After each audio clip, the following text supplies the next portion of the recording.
Hello everyone, it's Kari from sunshineinmypocket.com, and today I have a fun project using geometrics and florals to make a card. And actually, this is part of a blog hop where all the Altenew educators are getting together and sharing the cards that they've come up with to combine these two elements. And so today I've got actually two cards because you'll see I had planned on using this poinsettia die set together with the spheres and spirals stamp set, and it didn't come together the way I wanted it to or the way I thought it would, and so I changed up my mind and I did a different background with the poinsettia, so then I created a second card as well. So stay tuned so you can see both of my cards of geometrics and florals together. And this is what I do when I first get a die set.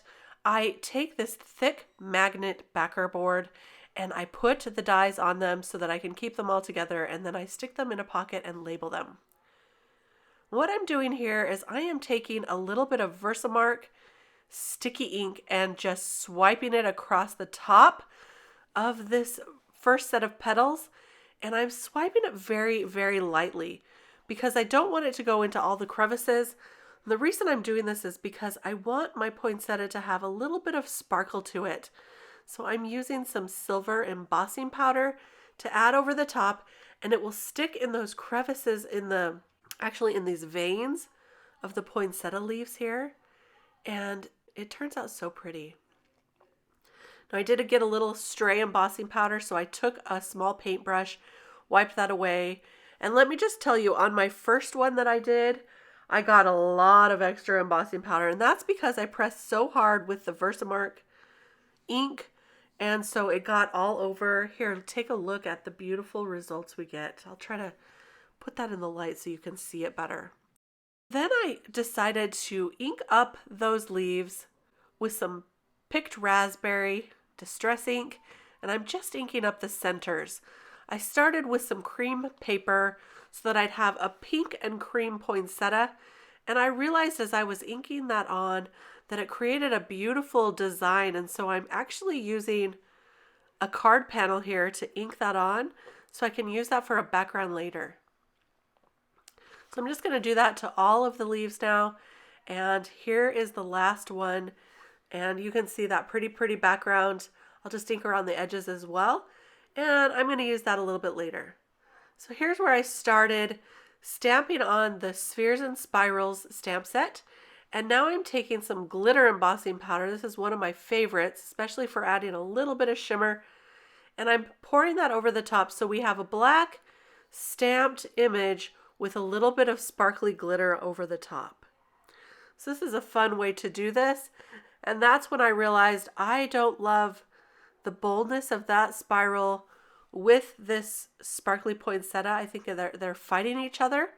So I'm going to set that aside to use on my second card. And instead I'm going to take this block print stamp set, which I love, and I inked it up with bamboo ink and stamped that in the background. So we have kind of an alternative Christmas color scheme here with the pink and the lime green. And now I'm just going to put this poinsettia together using some foam squares. That'll pop each of the layers up just a little bit. And the top layer I will just glue down flat with some liquid adhesive. I die cut two of the centers in different colors. One is yellow and one is silver. And I really couldn't decide which one I loved more. So I traded them out quite a bit. I tried to stack them on top of each other. This is card making at its finest, where I can't make a decision. Eventually I decided I'm going to stamp on the sentiment while I think about that. So I have this Believe stamp set, which is a favorite of mine. Believe in the magic of the season. I think if we allow it to be magical, it will be magical.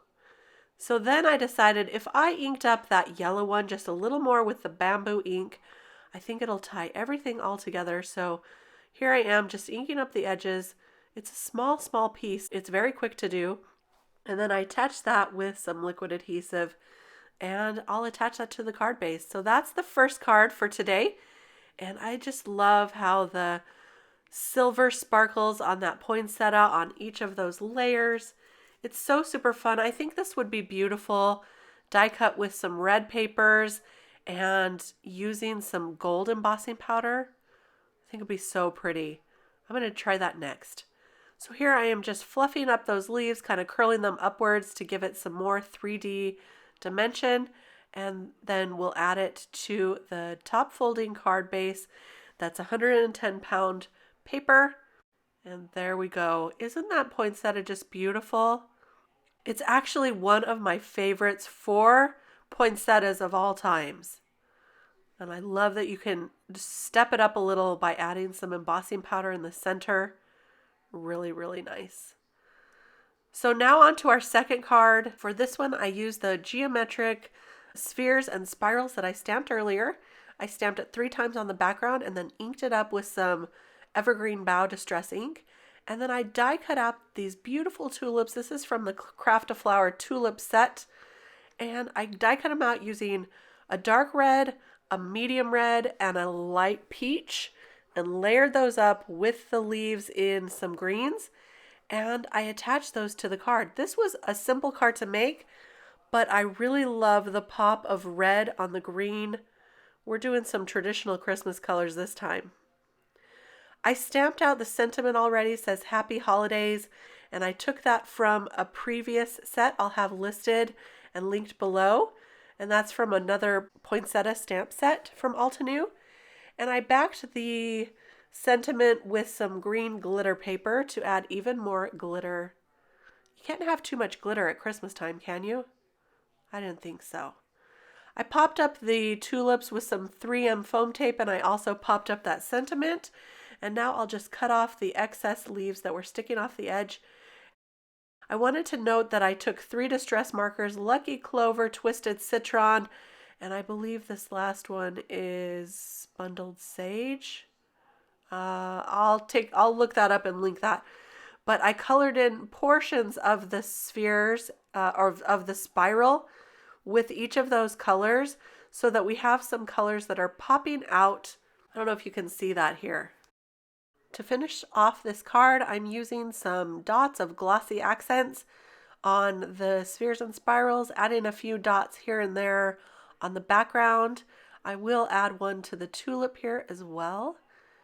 It's very difficult to see those rays of glossy light here, but I did use it on all of those spirals.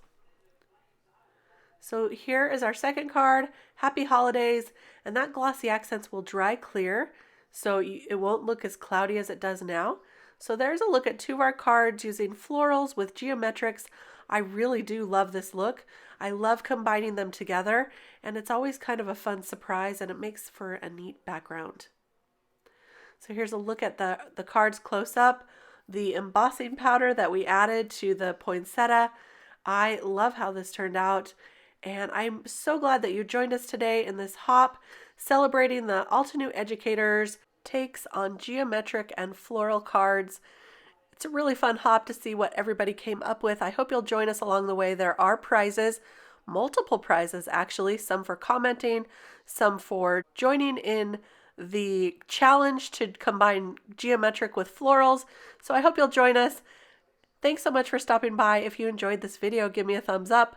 It really does help. I'll see you next time. Bye-bye.